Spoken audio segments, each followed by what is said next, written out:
Hello दोस्तों, आपका स्वागत है हमारे यूट्यूब चैनल। तो आज हम विज्ञान की वर्कशीट नंबर 19 करेंगे। तिथि आएगी 10 सितंबर 2021 की वर्कशीट है आपकी क्लास 6 के लिए। यहाँ पे अपना नाम, यहाँ पे अपने क्लास टीचर या सब्जेक्ट टीचर का नाम लिखना है। तो आज का जो टॉपिक है वो विद्युत परिपथ के बारे में। विद्युत परिपथ का मतलब है ये कि एक सेल हो, तार हो और बल्ब हो और बटन हो, तो उसी को हम पूरा विद्युत परिपथ कहते हैं। अगर आपको आ जाए कि विद्युत परिपथ का चित्र बनाएं तो आप ऐसा बना सकते हैं। तो विद्युत परिपथ में क्या होता है, एक सेल होता है और उसमें से एक तार जा रहा होता है और एक स्विच होता है। फिर बल्ब में दोनों तार जॉइंट होते हैं, फिर माइनस की तरफ लग जाते हैं। तो चलो पढ़ते हैं। विद्युत धारा का अर्थ है विद्युत का प्रभाव, मतलब विद्युत धारा का करंट निकलने को ही हम प्रभाव कहते हैं। विद्युत धारा का तार में प्रभाव सेल के धनात्मक सिर से ऋणात्मक सिर की ओर जाता है। विद्युत परिपथ जो है वो धनात्मक से ऋणात्मक यानी माइनस वाले में जाता है। विद्युत परिपथ दो टर्मिनलों के बीच विद्युत धारा के संपूर्ण पथ को दर्शाती है। तो विद्युत परिपथ जो है उसमें दो टर्मिनल होते हैं, एक प्लस और एक माइनस, और वो उसी को दर्शाती है। विद्युत स्विच एक सरल युक्ति जो विद्युत परिपथ को जोड़ तोड़ सकते हैं। तो ये जो स्विच है ये हम इसे जोड़ भी सकते हैं और तोड़ भी सकते हैं, तो इसी को हम विद्युत परिपथ कहते हैं। तो आप समझ गए होंगे कि विद्युत परिपथ में क्या होता है। विद्युत परिपथ वो होता है जिसे करंट का प्रभाव हो, यानी विद्युत का प्रभाव हो, और विद्युत धारा का तार में प्रभाव सेल के धनात्मक टर्मिनल और ऋणात्मक सिर की ओर होता है। और विद्युत परिबल में दो टर्मिनल होते हैं, एक प्लस और एक माइनस। विद्युत स्विच एक सरल युक्त होता है जो विद्युत परिपथ को जोड़ या तोड़ सकती है। तो अब हम पढ़ते हैं ये आपको दिया गया है।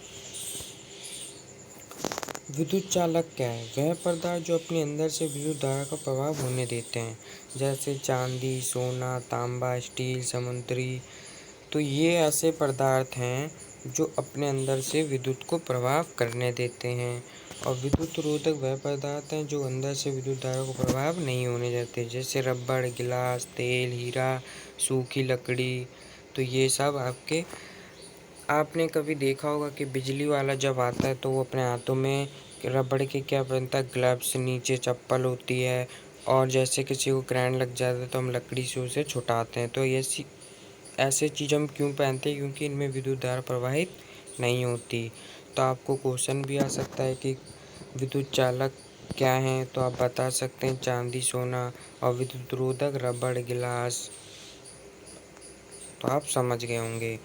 आप चेतावनी पढ़ लेते हैं। आपका शरीर विद्युत का बहुत अच्छा चालक है।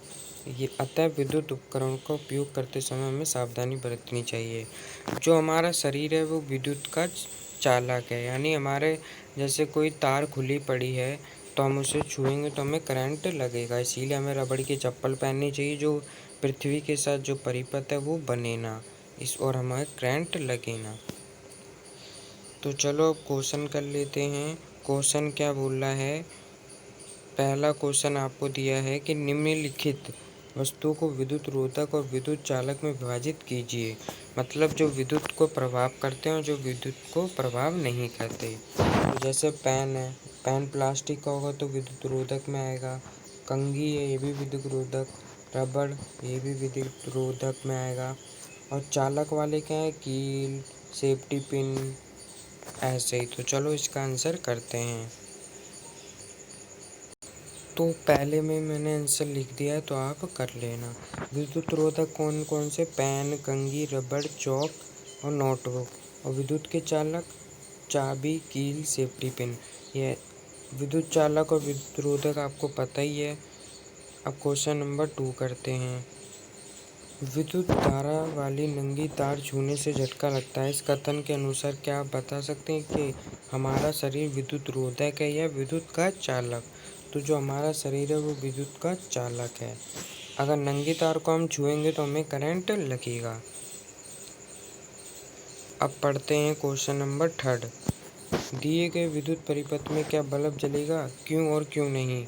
हाँ जलेगा, क्योंकि परिपथ पूरा है। जो ये परिपथ बना है इसमें देखो बल्ब जल रहा है, क्योंकि परिपथ पूरा है। ये प्लस का है तो प्लस वाले में जुड़ रहा है, ये माइनस का है तो माइनस, तो बल्ब जलेगा।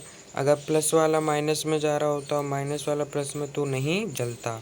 तो इसका आंसर आपको हो गया। अगर आपको मेरी वर्कशीट पसंद आए तो प्लीज़ चैनल को सब्सक्राइब करें, लाइक करें और अपने दोस्तों के साथ शेयर करें। Thank you.